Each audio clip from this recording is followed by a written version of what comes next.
Eu convido os irmãos a abrirem a Escritura em Marcos, capítulo 14.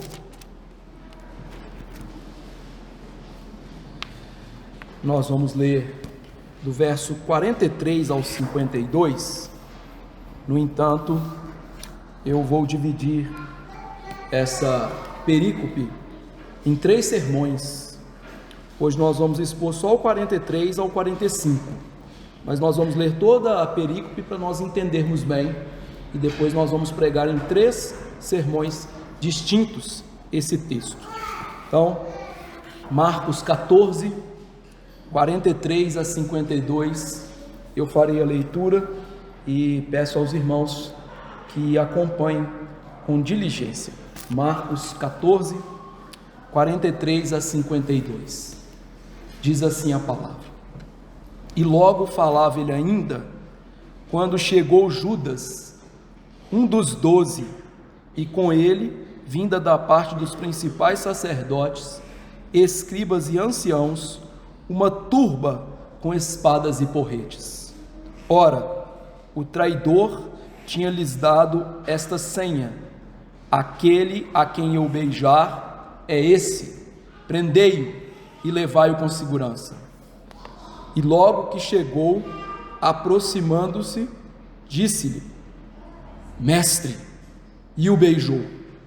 Então lhe deitaram as mãos e o prenderam. Nisto, um dos circunstantes, sacando da espada, feriu o servo do sumo sacerdote e cortou-lhe a orelha. Disse-lhe Jesus: Saístes com espadas e porretes para prender-me, como a um salteador? Todos os dias eu estava convosco no templo, ensinando, e não me prendestes. Contudo, é para que se cumpram as Escrituras. Então, deixando, todos fugiram. Seguia um jovem, coberto unicamente com um lençol, e lançaram-lhe a mão. Mas ele, largando o lençol, fugiu desnudo. Vamos orar? Senhor nosso Deus, nós estamos diante da Tua Palavra Santa, Palavra, Deus, de que uma simples leitura já toca o nosso coração, porque nós vamos ver hoje uma das cenas mais horrendas de toda a história, a traição de um dos 12, um homem cheio de privilégios, que traiu o Salvador. Que o Senhor, ó Deus, toque no nosso coração, para que nós percebamos que, ainda que nós não repitamos a atitude de Judas, infelizmente, com os nossos atos pecaminosos, muitas vezes traímos Jesus durante a nossa vida, e que isso, ó Deus, fique claro para nós, e que assim o Senhor nos anime a lutar contra o nosso pecado, a vigiar e orar, porque a carne é fraca. E que o Senhor, ó Deus, ao ver essa cena hoje, nos mostrar essa cena hoje, o nome de Cristo seja glorificado. Ajude-nos, ó Deus, a pregar esse sermão para a glória do Senhor, e ajude o teu povo a ouvir. Que cada um aqui nessa noite saiba: nós estamos diante de um Deus santo que há de vir julgar a terra. Na verdade, nós estamos sendo julgados agora pela pregação. Nos ajude a receber vida, graça, salvação e não juízo. Fale conosco, em nome do Senhor Jesus. Amém. Meus irmãos, nós estamos meditando nessa última noite da vida de Jesus. E nós vimos que essa noite tem sido bem agitada, que Jesus há pouco havia tomado a Páscoa com os seus discípulos, mas não só isso, ele havia tomado da Páscoa um novo sacramento, a Santa Ceia, aquilo que seria um símbolo da graça na nova aliança que ele estava instituindo naquele cenáculo, iria ratificar na cruz. Depois disso nós vimos que Jesus naquele ambiente, avisou os seus discípulos que eles haveriam de tropeçar nele, isto é, eles haveriam de cair em pecado naquela noite por não permanecer com ele. Curiosamente, todos eles, de maneira veemente, negaram a palavra de Jesus, foram contra a palavra de Jesus, especialmente Pedro, que disse claramente que era melhor do que os outros, ainda que todos esses te neguem, eu jamais, se preciso eu vou morrer com o Senhor. Depois disso, nós vimos o Senhor Jesus no Getsêmani, em que aquele cenário nós observamos a antecipação de duas coisas. Primeiro, a queda dos discípulos. Quando Jesus os chama para vigiar e orar, e eles não fazem, ali eles já começaram a cair. E foi lá que Jesus ensinou para eles: vigiai e orai, para que não entreis em tentação, porque o espírito está pronto, mas a carne é fraca. Mas lá também houve a antecipação de uma outra coisa, do cálice da ira de Deus, que Jesus ia beber na cruz. De maneira poética, nós podemos dizer que o Getsêmani foi a visita do inferno, antecipadamente, a Jesus Cristo, ou seja, aquilo que ele ia sofrer na cruz, o inferno, por mim e por você, ele antecipou e bebeu um pouco daquele cálice, lá no Getsêmani. Mas como também vimos, Jesus saiu dali vencedor, isto é, Jesus venceu a tentação e a prova pela oração. E então o texto que nós vamos ver hoje, do verso 43 e 45, que é Judas entregando Jesus, tem como cenário esta verdade: Jesus venceu, Jesus vai se entregar, Jesus agora vai se dar para morrer por nós. Então, o que estes 3 versos nos ensinam? Que Jesus é o pastor ferido por Deus, mas entregue por um dos seus apóstolos. Sim, Jesus é o pastor que Deus vai ferir. Jesus é o cumprimento do Antigo Testamento de que ele feriria o pastor, mas esse ferimento vai começar a vir através de um dos seus apóstolos, seja através de uma das pessoas mais íntimas de Jesus. Vamos ver essa verdade perpassando esses versículos. Versículo 43 diz que logo quando ele falava, chegou Judas, um dos 12, e com ele, vinda da parte do Sinédrio, uma turba com espadas e porretes. Então Marcos nos mostra que aquela cena anterior, em que Jesus estava orando, e que Jesus havia dado uma repreensão franca aos discípulos, por eles não conseguirem vigiar, essa cena é quase que concomitante ao que está sendo lido e exposto agora. Isto é, não houve um interlúdio, um intervalo de tempo entre Jesus orar e dizer para os discípulos: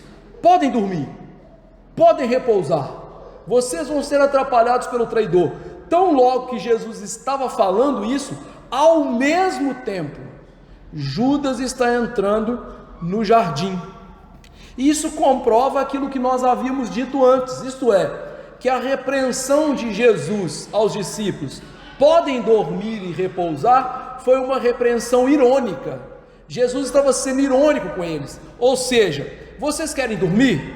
Vocês querem repousar? Vocês não vão conseguir.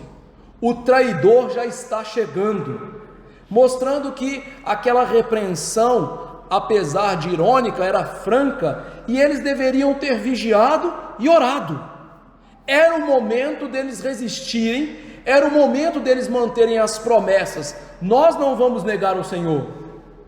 Mas era o momento que eles iriam cair, como nós vamos ver. Além disso, como disse João Calvino, Jesus, ao falar isso e ao mesmo tempo entrar Judas e a turba para prendê-lo ali no jardim do Getsêmani, comprova a divindade de Cristo, e mais do que a divindade de Cristo, o fato de Cristo estar no controle daquela situação. Como nós vamos ver na semana que vem, quando eles prenderem Jesus, o Evangelho de João nota para nós que quando eles foram colocar a mão em Jesus, eles perguntaram, ou Jesus perguntou para eles: quem vocês vieram buscar? Jesus ia dizer: sou eu. E eles caíram por terra. Ou seja, a cena, apesar de ser uma cena tristonha, vil, que Jesus está sendo traído, é uma cena que Jesus está no controle. O traidor está ali debaixo do controle de Jesus Cristo, está debaixo do decreto de Deus, e com isso Jesus está, de certa maneira, ensejando no coração dos discípulos uma prova clara de que tudo aquilo que ele havia predito da sua morte e ressurreição iria acontecer, e eles poderiam estar seguros quanto a isso. Por diversas vezes Jesus disse: era necessário que ele fosse entregue. Na nossa liturgia hoje, nós lemos Marcos 8, que quando Pedro confessou: tu és o Cristo, Jesus disse: é necessário que eu seja entregue. O que está acontecendo ali é essa necessidade divina para o plano de salvação acontecer, está em andamento. Jesus está deixando claro: o que está acontecendo aqui é o plano eterno de Deus, é aquilo que Deus havia decretado desde a eternidade. Agora chegou o momento. Então os fatos que se seguem nesse jardim não são fatos de uma vítima indefesa. Jesus, meus irmãos, não é um homem vitimado, indefesa, à mercê do sistema. Pelo contrário, ele é o pastor que mesmo se entrega. Ele havia dito em João 10 que o Pai o amava porque lhe deu autoridade para entregar sua vida. Jesus está ali entregando a sua vida. Aquele era o momento planejado, aquele foi o mandato de Deus, e chegou a hora então dele fazer isso voluntariamente. Ele também disse que se ele quisesse, ele poderia clamar a Deus e os anjos o ajudariam, e ninguém poderia tomá-lo. Meus queridos irmãos, para você ter noção do que eu estou dizendo, no Antigo Testamento há um evento muito curioso em que Senequeribe, rei assírio, quis invadir Judá e sobretudo Jerusalém, e o Senhor, por meio do profeta, disse que nenhum daqueles assírios entraria em Jerusalém. E naquela mesma noite, o anjo do Senhor visitou o acampamento assírio, um anjo, e 185 mil foram mortos. Se Jesus quisesse chamar uma legião, que são mais de 7 mil anjos, o mundo inteiro não conseguiria prender Jesus. E é isso que Jesus está falando aqui. O traidor está chegando. Esse fato confluente está nos mostrando esse clímax do ministério de Jesus, que é um clímax voluntário. Ele está se dando, ele está se entregando por nós. E diz Marcos então que esse momento é singular, porque chega no jardim Judas, um dos 12, e Marcos faz questão de registrar que aquele que vai entregar Jesus é um dos 12 apóstolos, faz parte do grupo íntimo dos discípulos de Jesus. Isso significa que ele foi chamado por Jesus não só para ser um discípulo qualquer, mas para ser um dos apóstolos. Ele foi escolhido para ser aquele que representaria Jesus, que seria o enviado de Jesus. Portanto, ele recebeu privilégios enormes.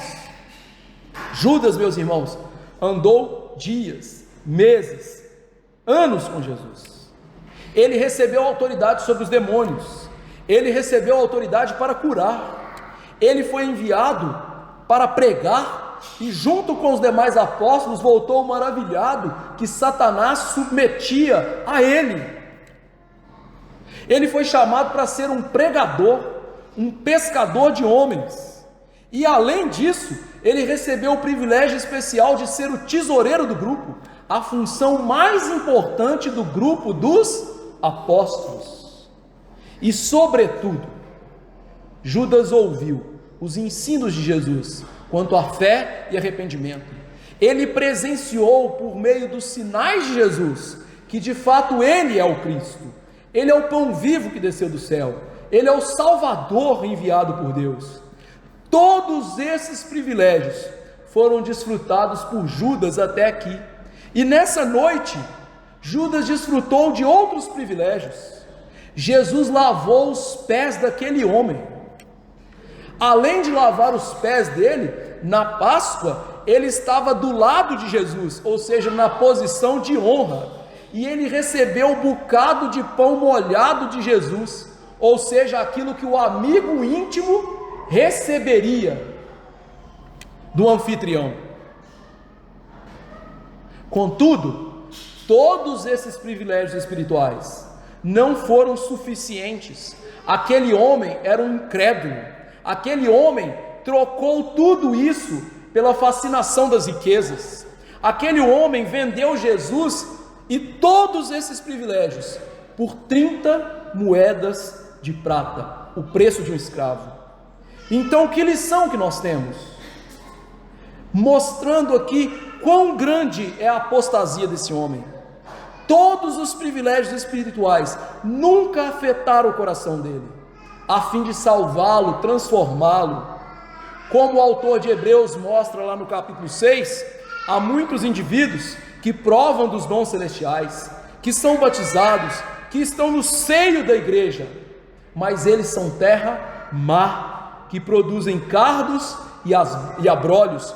Judas era um desses homens, na verdade o principal desses homens, e que todos os privilégios espirituais dele o tornavam 2 vezes filho do inferno, seriam usados contra ele no dia do juízo final. Então Judas é uma espécie de alerta para nós, de quão grandes podem ser os privilégios que nós recebemos da parte de Deus, e quão terrivelmente nós podemos desprezá-los pelas coisas materiais, pelas coisas desse mundo. O quão profundo nós podemos descer no pecado de desprezar as coisas de Deus. Judas é um apóstata, mostrando para nós que devemos tomar cuidado, para que todos esses privilégios não nos condenem. Assim como Jesus ensinou para Nicodemos: você acha que você está vendo o reino? É preciso nascer de novo. Privilégios espirituais não salvam ninguém. É preciso ter um novo nascimento. É preciso se humilhar, crer, confessar o que esse homem nunca fez. E veja que ele não estava sozinho, ele estava com uma série de pessoas privilegiadas, que nunca creram, que nunca se arrependeram, que nunca usaram os seus benefícios espirituais para confessar Jesus como Senhor. Diz Marcos que Judas veio acompanhado com uma turba, e essa turba está escrito aí que foi mandada pelos principais escribas e anciãos do povo, ou seja, o sinédrio. Essas pessoas são soldados do sinédrio, mas lembre-se, o sinédrio era o grupo responsável por ensinar espiritualmente Israel. Esse grupo era a nata espiritual da nação. Esse grupo deveria interpretar as escrituras e mostrar quem era o Messias. Eles deveriam apontar quem é o Salvador. Mas esse grupo não fez isso. Esse grupo, quando viu Jesus, suas curas, seus milagres, e ouviu Jesus pregando uma vida piedosa, santa e desapegada aos privilégios materiais, porque eles eram apegados, roubavam as viúvas, faziam conchavos com os romanos por dinheiro. Para você ter uma ideia, nesse momento havia 2 sumos sacerdotes, por causa do conchavo deles com os romanos, tudo por causa de privilégios e dinheiro. Esse grupo, que era tão privilegiado, ao contrário de receber a Cristo, queria matar Jesus. Essa liderança espiritual aqui é tenebrosamente corrupta, e eles abandonaram a sua função de guiar o povo de Deus. Por isso que quando Jesus foi multiplicar pães e peixes, ele olhou para aquela multidão, ele disse: são como ovelhas que não têm pastor. Porque ao invés deles guiarem a multidão para o verdadeiro pastoreio de Deus, para a verdadeira salvação, para o caminho, a verdade e a vida que é Jesus, eles usurpavam, muito parecido com a liderança religiosa dos nossos dias, não é mesmo? Pessoas ávidas por dinheiro, que negociam as ovelhas de Deus para enriquecer-se. E além disso, esse povo não estava sozinho. Lá em João 18:3, diz que uma escolta estava com eles. Além de mandar a tropa do Sinédrio, eles também foram até os romanos e pediram para Pôncio Pilatos uma escolta. Essa escolta equivalia a 1/10 da legião romana, então cerca de 600 a 700 homens, que ficavam na fortaleza Antônia. Provavelmente, Pilatos, com medo de algum tipo de amotinação, liberou essa escolta de maneira pronta. Naquela época, como nós já meditamos, Jerusalém recebia quase 1 milhão de pessoas. Então, uma das coisas que os romanos mais temiam era o quê? Amotinação, confusão. Então, tão logo que Pilatos recebeu um pedido, ele entregou essa escolta, pensando o quê? É melhor fazer isso, entregar uma escolta romana para esses homens que não devem portá-la, do que receber uma rebelião e amotinação. E é bem provável que o Sinédrio falou para Pilatos que eles iam prender um rei, porque foi isso que Jesus foi acusado: você é rei. Sendo assim, meus irmãos, Pilatos não pensou duas vezes. Uma cidade apilhada de gente, vamos evitar confusão. Só que veja que coisa curiosa, quando nós temos aqui os romanos e os judeus, que tanto odiavam os romanos, nós temos judeus e gentios, prontos para prender e matar Jesus. Sabe o que é impressionante nisso? Mostra uma coisa clara para nós: a humanidade, não importa se é religiosa ou não, se não tiver Cristo no coração, vai ser contra Cristo. Se você nasceu na igreja, mas você não nasceu de novo, você é contra Cristo, igual o ímpio que está ali fora que é contra Cristo. Aqui nós temos judeus e gentios, a humanidade contra Jesus, querendo matar Jesus, porque é isso que o ser humano é em relação a Jesus. O ser humano que não tem Cristo no coração, o ser humano que não recebeu um novo nascimento vindo do Espírito Santo, ele é inimigo de Jesus. Assim disse Paulo em Romanos 5:10, quando nós éramos inimigos. O que Paulo era? Um judeu. Ele estava falando para quem? Romanos. Então ele diz, romanos e judeus, o que eles eram de Jesus? Inimigos.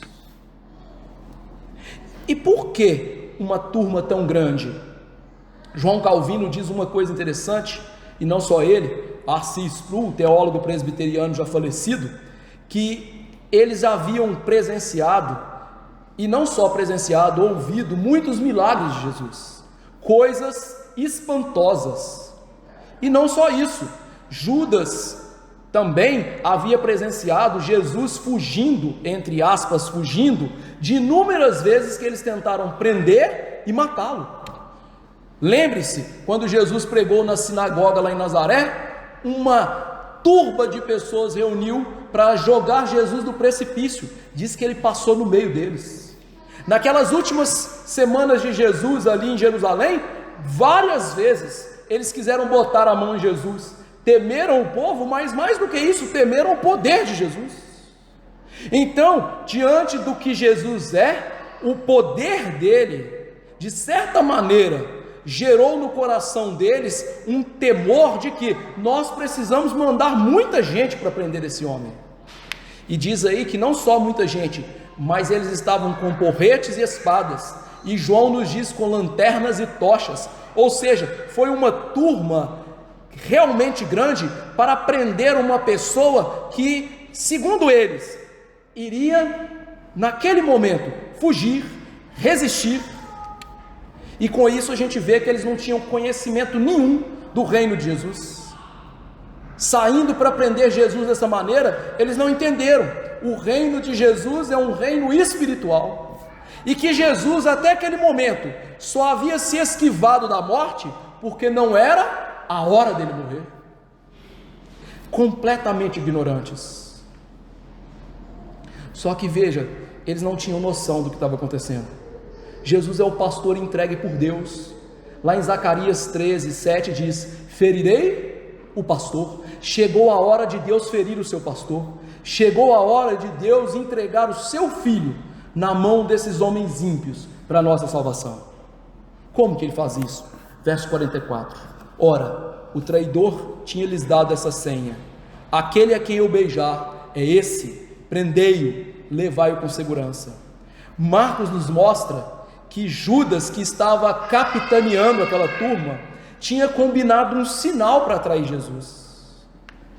Agora veja uma coisa interessante: como que Marcos chamou Judas antes? Um dos 12. Como ele chama agora? Ele dá um título: o traidor. Judas, com justiça, ganhou o título aqui de o traidor.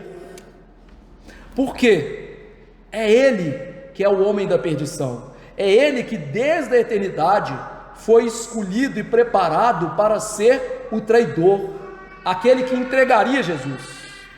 Além disso, nós devemos perceber que Judas é assim chamado por conta da atitude dele.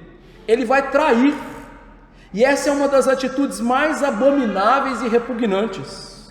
O traidor é alguém que aparenta ser inofensivo, mas que na verdade é um lobo em pele de ovelha. Geralmente os traidores trazem nos lábios palavras aveludadas, mas no coração está cheio de veneno, cheio de morte. Vejamos que esse homem não está cometendo só uma traição dessa estirpe, ele está cometendo o pior tipo de traição possível, porque ele está traindo o seu mestre, e esse mestre é Cristo, Deus em carne humana. Não havia motivos para ele trair Jesus. Jesus nunca fez mal a Judas. Jesus, mesmo sabendo que Judas era o traidor desde o princípio, ele nunca tratou Judas de maneira diferente dos outros, no sentido a escorraçá-lo, a humilhá-lo, a subtrair dele os privilégios de apostolado. Pelo contrário, Jesus sempre tratou esse homem com carinho, com respeito, e Judas recebeu de Jesus inúmeros avisos durante a sua carreira, para que ele pudesse se arrepender. Nós vimos lá na cena da Santa Ceia, que Jesus disse: um de vocês vai me trair, e quando Judas disse: acaso sou eu? Ele disse: tu disseste. E ele ainda falou: é aquele que eu dou o bocado de pão molhado, mostrando que a traição de Judas era algo de uma ingratidão tremenda, não só ingratidão, mas de incredulidade em relação à palavra de Deus. Meus irmãos, aqui Judas representa o homem para com Deus, aquilo que é o ser humano sem Cristo para com Deus. Todo ser humano depende de Deus para viver. Paulo disse ao pregar em Atenas: nele nós nos movemos, vivemos, existimos. Ou seja, a nossa vida depende de Deus. O Senhor ensinou que o sol e a chuva, eles são dados tanto para os justos quanto para os injustos. Ou seja, todo ser humano recebe da bondade de Deus, das benesses de Deus, mas todo ser humano se volta contra Deus. Daí Paulo pregar lá em Romanos dizendo que o ser humano, ao invés de dar graças a Deus, substitui Deus por ídolos, substitui Deus por coisas palpáveis. Ele adora a criatura no lugar do Criador. Veja se não é isso. Até mesmo o cristianismo moderno prega uma vida sem durezas, uma vida de bens materiais, uma vida que os filhos de Deus não devem sofrer. Não é isso? O que é isso? Idolatria. O que é isso? Voltar as costas para Deus, colocando as coisas que Deus nos dá como prioridades na nossa vida. ao invés de dar prioridade para aquele que dá todas as coisas. Nós buscamos a criatura ao invés do Criador, nós buscamos as fontes rotas e secas, ao invés daquela que nos dá água viva para a vida eterna. E tal como os nossos primeiros pais traíram o Senhor lá no jardim, Judas trai o Senhor aqui no jardim, nós traímos todos os dias, buscando em primeiro lugar o nosso reino e não o reino do Senhor Jesus Cristo.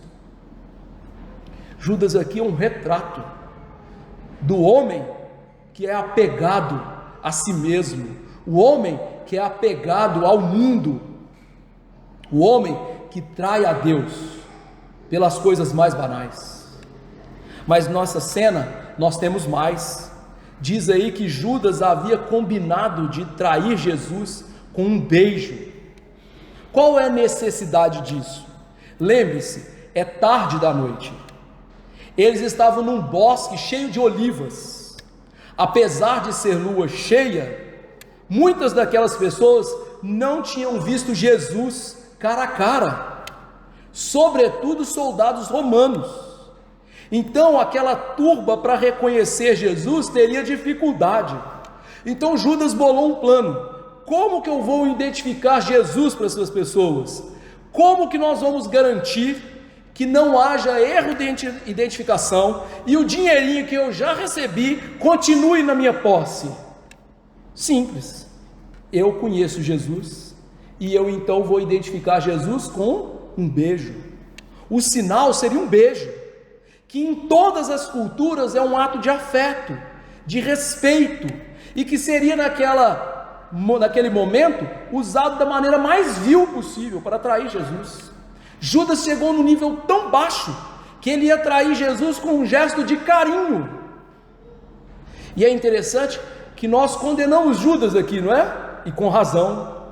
Mas quantas vezes nós traímos o Senhor Deus com gestos que parecem piedosos? Quantas igrejas estão prestando cultos hoje que não são cultos a Deus, são oferecidos com baderna, sem ordem e decência? Sobre a égide, estamos prestando culto a Deus, amamos a Deus. Quantos pastores estão traindo Jesus agora nos púlpitos com ensinamentos antibíblicos? Quantas igrejas estão agora sendo plantadas com falsas doutrinas, arrebanhando falsos crentes, prometendo coisas que Jesus não prometeu? Quantos de nós estamos traindo Jesus agora com um culto frio, com uma mente distante do sermão? Quantos de nós vão trair Jesus quando chegarmos em casa e ao invés de vivermos o dia do Senhor, vamos fazer as nossas coisas que não são dignas de serem feitas nesses dias? A traição com gestos de supostos carinhos e fidelidade não é algo muito distante, na verdade é algo muito mais comum. Se nós perscrutássemos nas nossas vidas, quantas vezes nós traímos a Deus orando por coisas que não são lícitas, pedindo a Deus coisas que não são incentivadas na palavra? Por quê? Porque tal como Judas, nós somos enganados pelo nosso próprio coração. E essa cena mostra o quão Judas era enganado, porque Judas ia trair Jesus com um beijo, e ele disse para aquela turba: tome o Senhor com segurança, prendei-o com segurança. E o que nisso nos mostra o engano de Judas? Em primeiro lugar, Judas viu todas as tentativas anteriores de prender Jesus foram frustradas. Mas por que elas foram frustradas? Naqueles momentos Jesus havia deixado claro que não era a hora dele. Você deve se lembrar, por exemplo, quando Jesus subiu para a última Páscoa em Jerusalém, os irmãos de Jesus interpelaram: você não é o Cristo? Se mostra. E aí Jesus disse o quê? Não é ainda chegada a minha hora. Ou seja, eles queriam que Jesus se mostrasse, mas se Jesus se mostrasse e fizesse, digamos assim, um estardalhaço, eles iam prendê-lo e matá-lo fora da hora. Judas não havia entendido que a hora de Jesus morrer era essa, por mais que Jesus tinha ensinado naquele sinédrio, chegou a hora. Tanto que quando ele recebe o bocado de pão molhado, e ele então é um traidor que entra nele o Satanás, Jesus fala: o que tem que fazer, faze depressa. Ou seja, esse homem está pedindo para prender Jesus, levou uma turba para Jesus, porque ele é um enganado, ele não entendeu a palavra de Deus, ele não entendeu a missão de Jesus, ele ainda acha que Jesus vai negar a morte nesse momento. Judas não tinha entendido, é o momento, é a hora que Jesus veio ao mundo, para isso ele veio. Então nisso ele é um enganado, alguém que não conhece a Escritura, alguém que não conhece a palavra do Senhor Jesus. Ele é tal como muitos dos crentes hoje, que não conhecem a Bíblia, que são enganados, que ouvem sermões que os enganam, que estão em igrejas que pregam falsas mensagens, mas estão ali enganados, por não conhecer a palavra, por não conhecer o Cristo da palavra, por não conhecer o plano de Deus para a nossa vida, que é um plano de salvação, de discipulado, de vida com Cristo. Em segundo lugar, ele é enganado pelo seu próprio coração, porque ele diz: olhe, leve Jesus em segurança. Queridos irmãos, o sinédrio procurou Judas, ou Judas procurou o sinédrio, nessa confluência, para quê? Para matar Jesus. Eles não queriam matar Jesus à vista das pessoas, por causa da multidão, e eles temiam a multidão, mas Judas sabia que ele estava entregando Jesus para quê? Para morrer. Então, ao falar, tomem ele com segurança, ele está mostrando toda a sua hipocrisia. Por isso, o puritano Matthew Henry diz o seguinte: na verdade, Judas sempre tinha ouvido seu mestre dizer que, sendo traído, ia ser crucificado. Então ele não tinha outra razão para pensar de outra maneira, isto é, que Jesus estaria em segurança. Mas por que Judas está falando assim? Porque ele está querendo se enganar, ele está querendo enganar o coração dele. De que maneira? Eu não sou o responsável pela morte de Jesus, eu só entreguei Jesus. A gente até já ouve ditados populares assim, né? Olha, eu não matei não, eu só fiz o buraco, quem matou foi Deus. Já ouviram esse ditado assim? Ou seja, eu só dei o tiro, quem matou foi Deus. Ou seja, a culpa é de quem? De Deus. Judas está aqui colocando a culpa no sinédrio. Levem ele em segurança, eu quero que vocês levem ele em segurança. Se enganando, entorpecendo sua consciência. Por quê? Porque ele não quer sua consciência gerando nele a consequência de tudo aquilo. E é assim que as pessoas fazem. Elas fazem com que seus corações enganem elas mesmas. Para quê? Para que elas não sintam as consequências daquilo que elas estão fazendo. Daí Jeremias dizer: enganoso é o coração. O coração do homem engana. O coração de Judas está enganando. No sentido de que eu não sou o culpado, eu sou uma mera peça nesse xadrez aqui. Ele está se justificando, enganando a si mesmo.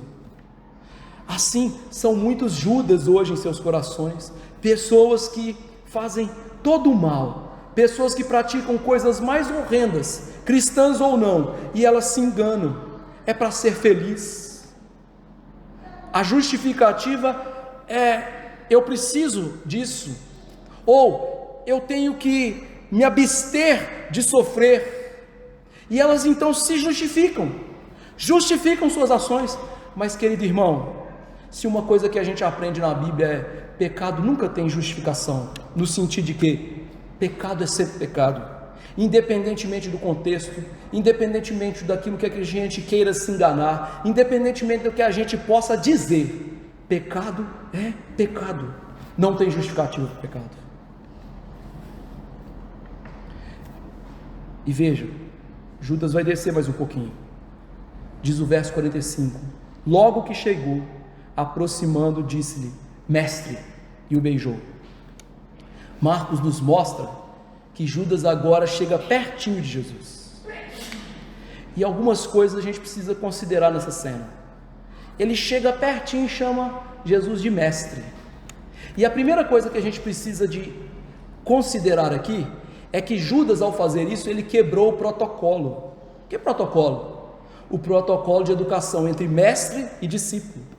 No contexto judaico antigo, havia certos protocolos a serem observados no relacionamento de mestre e discípulo, que eles não deveriam ser desobedecidos. Uma das regras era a seguinte: se o mestre estivesse fora do ambiente de ensino, e encontrasse, por exemplo, o aluno na rua, o aluno nunca viria para o seu mestre e o chamaria. O primeiro a tomar a atitude de chamar, de convocar o aluno, era o mestre. Por quê? Porque o aluno nunca estava acima do seu mestre. O aluno deveria ser submisso ao seu mestre. Era considerado extremamente rude, presunçoso e arrogante quando o aluno tomava a atitude e falava: mestre, dirigindo a palavra. O mestre deveria começar a situação. Então, na traição de Judas, nós já vemos que esse homem não está nem aí para esse protocolo e está desrespeitando Jesus. Ele está aqui polidamente desrespeitando Jesus, mas é um desrespeito a Jesus. Ainda que ele chamasse Jesus de mestre, ele está ali num grande desrespeito para com Jesus. Interessante, hoje as pessoas fazem a mesma coisa. Já viu esse tipo de gente que acha que tem tanta intimidade com Deus, que vai orar e chama Deus de paizinho? Onde você já viu na Bíblia alguém chamar Deus de paizinho? Me mostra um versículo. O próprio Jesus chamava Deus de quê? Pai.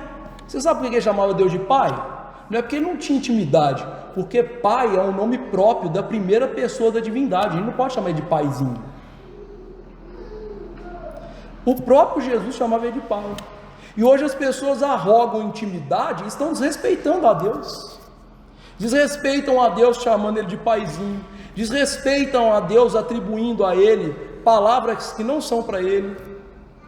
Desrespeitam a Deus orando, querendo fazer com que Deus lhe seja subserviente. E por aí vai. Tudo polido, tudo bonitinho, parece adequado, mas é igual Judas, desrespeitando a Deus. Em segundo lugar, Judas os chama de mestre mais uma vez. Isso é significativo, porque nunca nós temos na Bíblia Judas chamando Jesus de Senhor.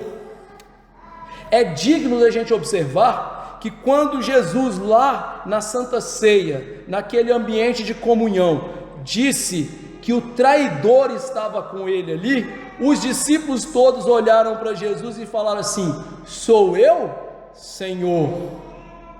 Judas olhou para ele e disse: sou eu, mestre? E por que isso é significativo? Porque, como Paulo disse, ninguém pode chamar Jesus, Jesus, senão pelo Espírito Santo. E o Espírito Santo nos leva a chamar Jesus de Senhor, que é o título divino de Jesus. Kyrios, o Senhor, o título da Septuaginta, ou seja, da Bíblia do grego no Antigo Testamento. Na tradição que foi traduzido do hebraico para o grego, o nome Senhor era Kyrios, que é aplicado a Jesus.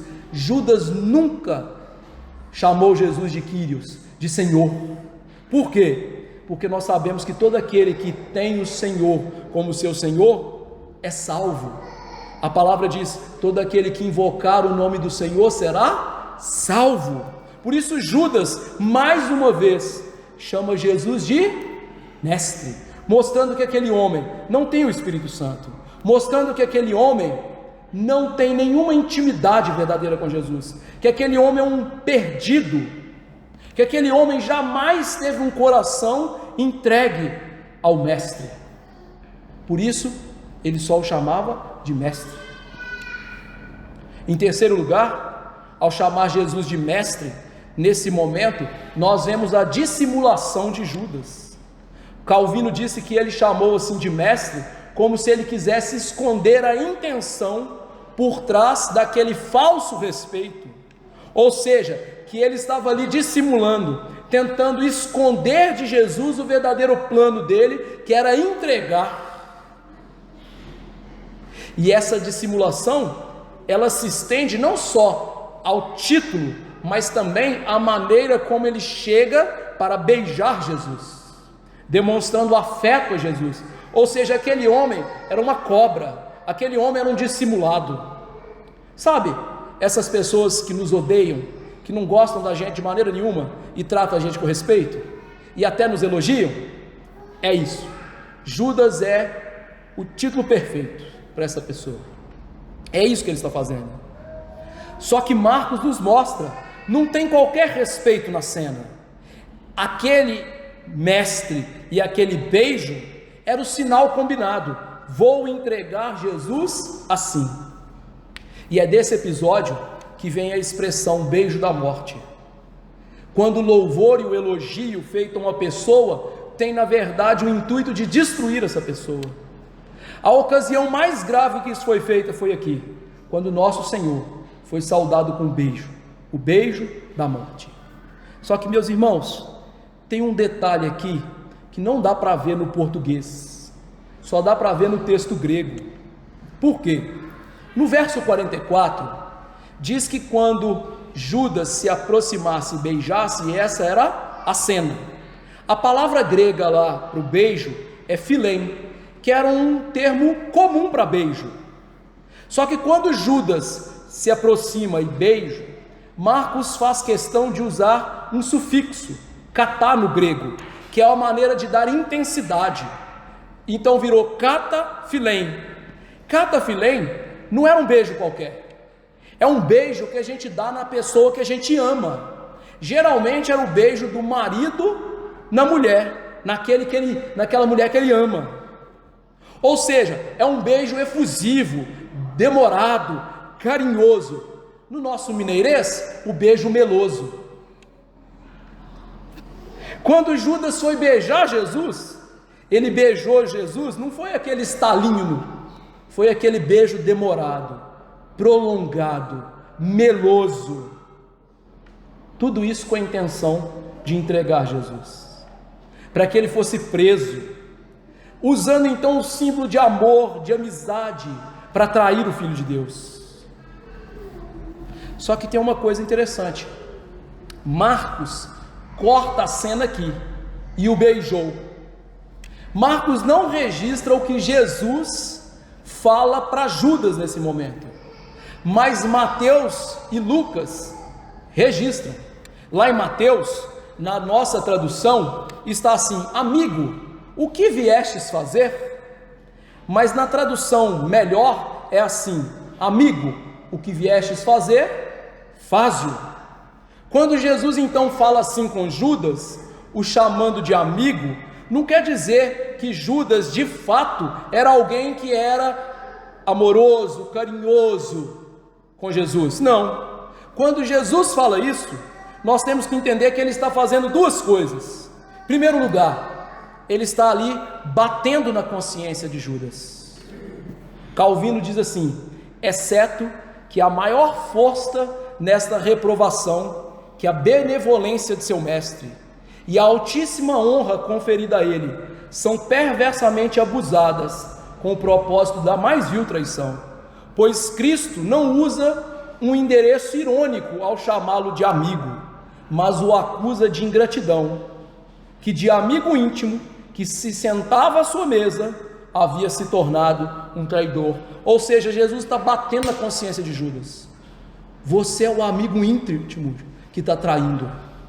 Além disso, em segundo lugar, quando Jesus chama Judas de amigo, está se cumprindo ali o Salmo 41, verso 9: até o meu amigo íntimo, em quem eu confiava, que comia do meu pão, olha a Santa Ceia lá, levantou contra mim o calcanhar. A atitude de Jesus e a traição de Judas estavam literalmente cumprindo esse salmo. Judas era o amigo que estava traindo Jesus, e por isso Jesus o chama de amigo. Agora Lucas nos dá uma outra questão, outros detalhes. Na versão de Lucas, que é mais completa, Jesus também faz uma pergunta: com um beijo traz o Filho do Homem? E então quando Jesus fala isso, ele estava deixando claro para Judas: amigo, eu sei que você está me traindo.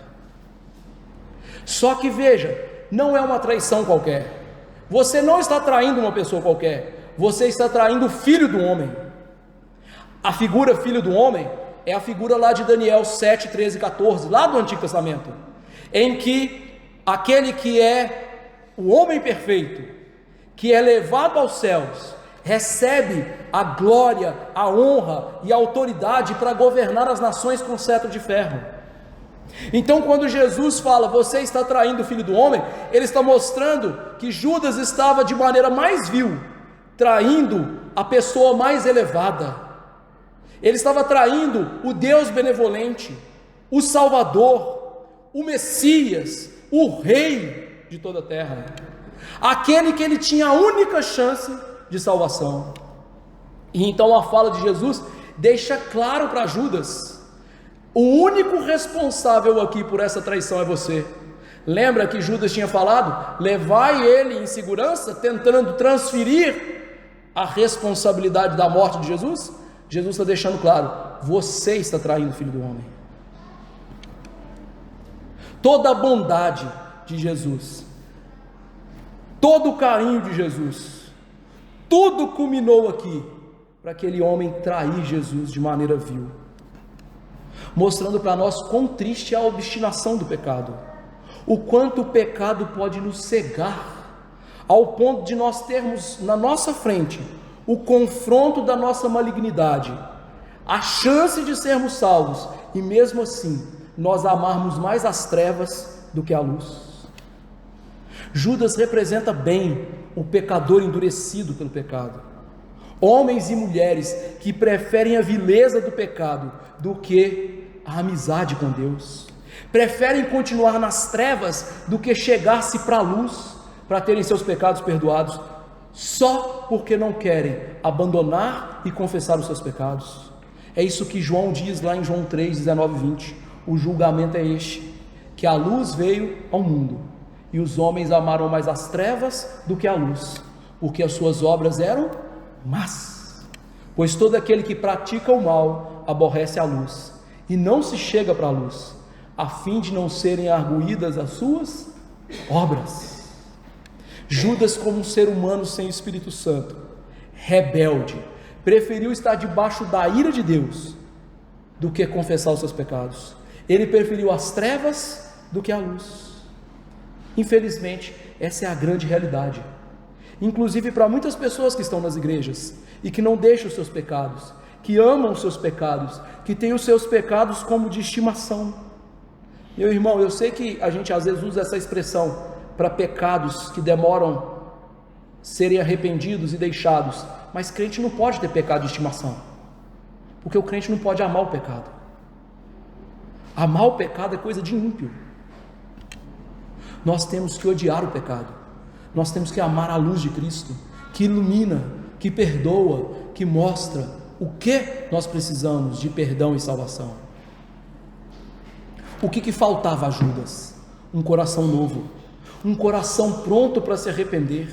O que faltava àquela turba? Um coração que amava o Salvador.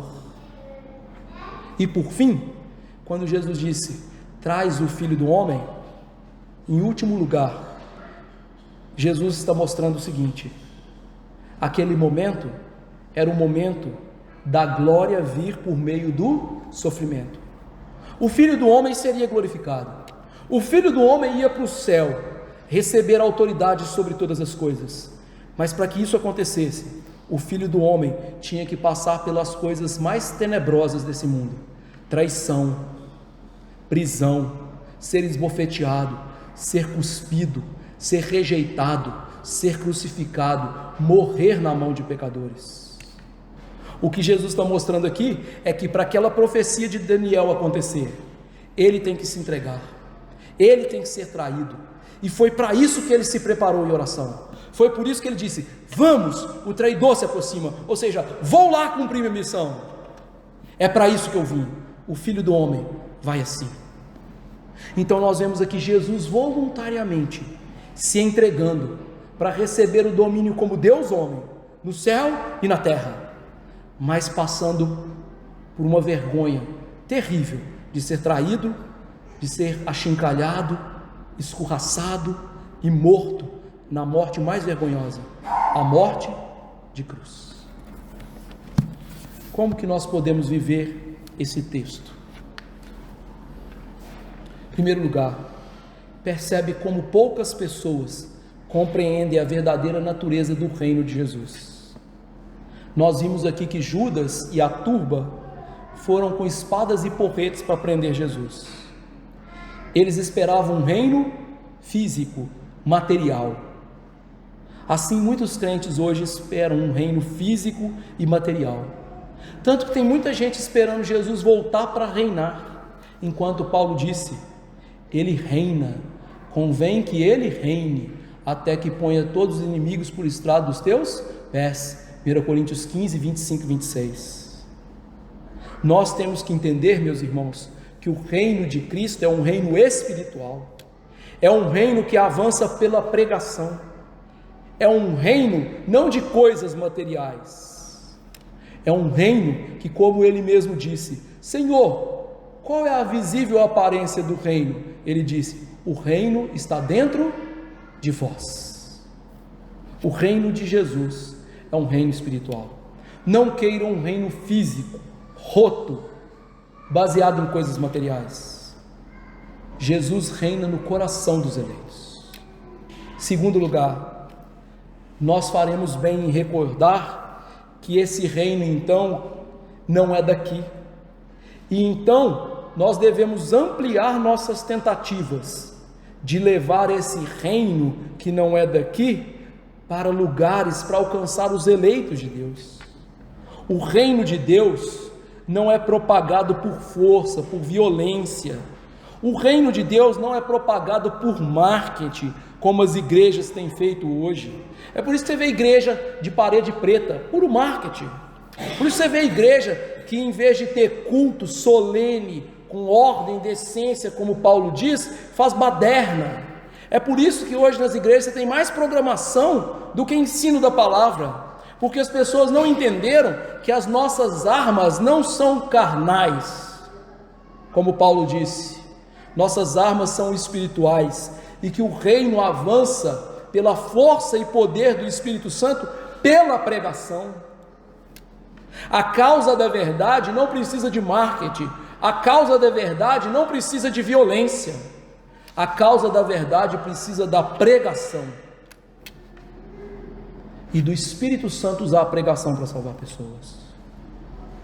Em terceiro lugar, são as falsas religiões, como o islamismo, desse falso profeta que é Maomé, desse falso Deus que é Alá. Eu não tenho medo de nenhum de alguém me explodir, falo mesmo. Falsa religião é que propaga por meio de espada, assim como o romanismo, que na noite de São Bartolomeu matou os puritanos, perseguiu os cristãos verdadeiros que queriam viver Jesus e sua palavra. É a falsa religião que é sanguinária, é a falsa religião que propaga por meios não bíblicos. A verdadeira se propaga por meio do evangelho da salvação, e o evangelho sustentado pelo Espírito Santo. É por isso que a verdadeira igreja, ela cresce com a plantação do evangelho e com o crescimento que vem de Deus. Foi assim que Paulo disse: eu plantei e Apolo regou, mas o crescimento veio de Deus. É por isso que os pregadores verdadeiros, eles não se preocupam com números. As pessoas vieram na minha igreja, eles não me gostaram da minha igreja. Eles se preocupam em serem fiéis no púlpito. Eles se preocupam em serem prontos em falar a verdade. e quem vai dar o crescimento é Deus. É isso que a gente tem que fazer. Quarto lugar, Judas traiu Jesus com um beijo. Alguém do círculo íntimo traiu Jesus. Infelizmente, nós vemos essa prática ao longo das narrativas da Bíblia. Os maiores e mais prejudiciais inimigos dos justos são, com frequência, os mais próximos: amigos, parentes, discípulos. Quando Davi entrou dançando em Jerusalém diante da arca e vestido como um vadio, segundo Mical, quem que o repreendeu? Foi a sua esposa.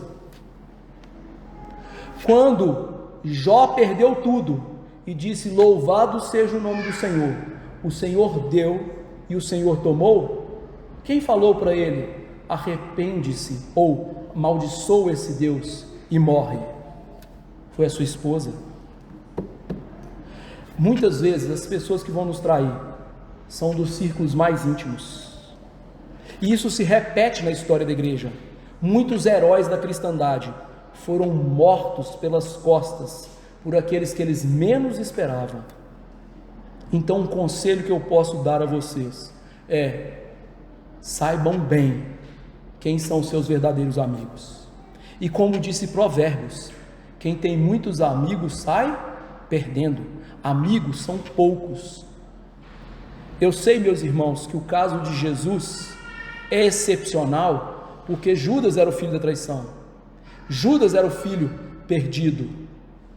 Então Jesus era para ser amigo dele mesmo. Mas tirando isso, Jesus não era amigo dos fariseus, dos saduceus, do sinédrio. Jesus era amigo dos seus discípulos, que eram verdadeiros irmãos em Cristo. Por isso ele disse lá em João: eu já não chamo vocês mais de amigos, eu chamo vocês de irmãos. Quinto lugar, devemos então tomar cuidado não só com aqueles que são nossos amigos, mas com as pessoas que nos aconselham com palavras falsas. Muitas dessas pessoas têm um discurso que aparentemente é bíblico, e elas proclamam que estão falando a verdade em amor, mas o interesse delas é o nosso mal. É por isso que Jesus nos ensina a sermos simples como as pombas, mas também prudentes como as serpentes. Precisamos realmente ter coração sábio para sondar a intenção das pessoas. E aqui, quando nós tivermos então pessoas que são do nosso círculo e que realmente são amigas, escute a repreensão sábia. Ame aquele que repreende você, porque leal é a ferida daqueles que amam, e enganosos os beijos dos que odeiam, diz Provérbios. Sexto lugar,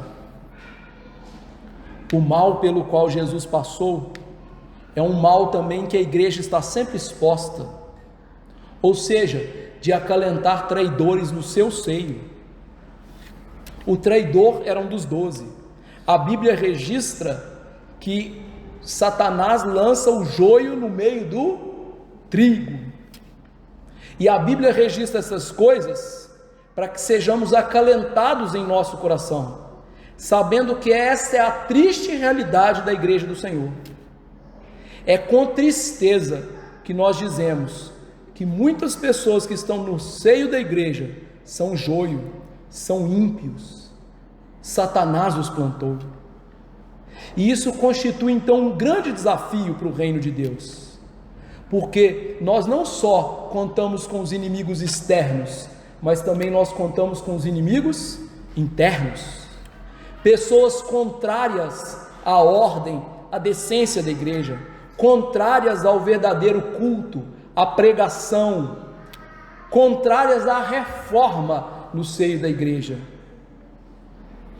Você quer conhecer um traidor no seio da igreja?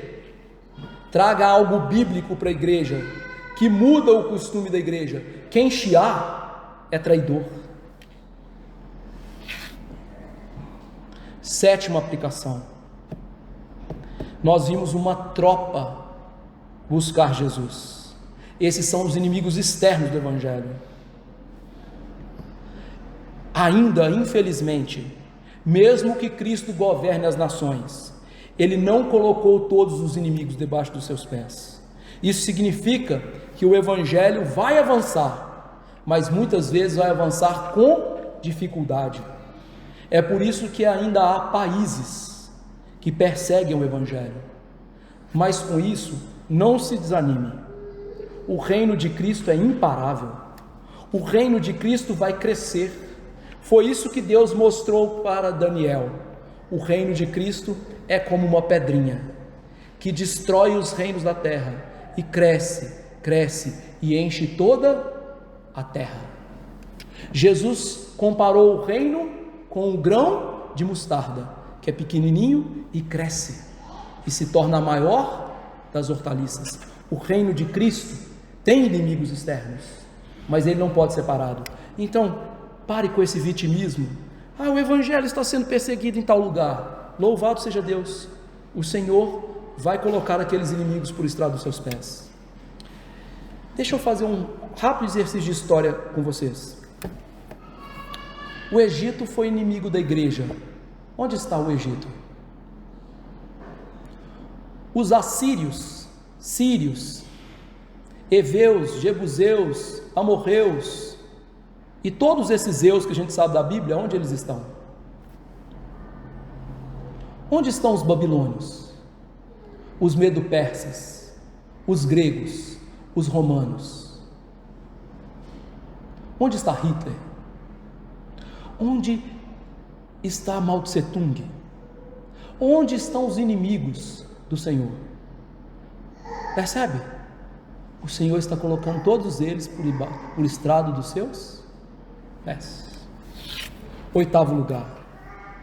Somos ensinados ao mesmo tempo aqui que nós que somos verdadeiros discípulos devemos adorar a Deus com sinceridade, porque as apostasias que vemos todos os dias devem nos estimular ao temor e cultivo da verdadeira piedade. Por isso Paulo disse que nós devemos ser fiéis ao Senhor, que nós devemos ser imitadores dele, como ele é de Cristo. Por isso que o Salmo 2 diz: beijem o filho, para que ele não se irrite. Meus irmãos, todo esse cenário deve nos levar a temer e tremer Jesus.